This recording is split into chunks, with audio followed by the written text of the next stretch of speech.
name is Lustgarten, and I'm the writer of Extremism in this year's Connections Festival. The play is about prevent, which is something that has been implemented in schools, youth clubs, a lot of young people's groups across the country, allegedly to prevent radicalization. It takes place in a classroom after one of the kids has been taken away by the police under the guise of the prevent regulations.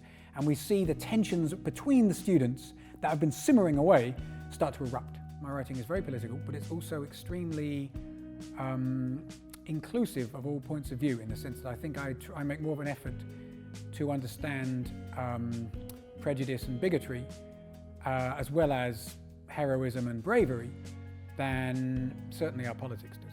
I would tell people doing this play, don't hold back. I wouldn't edit yourself, I wouldn't censor yourself, I wouldn't say, oh, these are things we probably shouldn't be saying.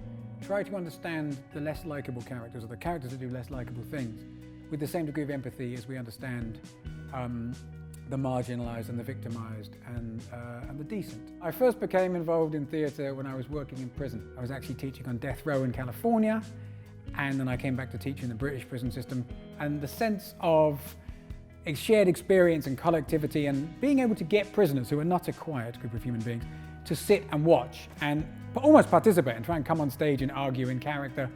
I found that really a medium I thought was quite staid and quite boring, and generally for Chekhov and things that aren't really of interest to me, I realised could be used for really cool and interesting and contemporary things. It's good to put yourself through things that are challenging, to public exposure, and realise that it's never as bad as you think it might be. It's never as embarrassing, it's never as exposing as you're afraid it's going to be.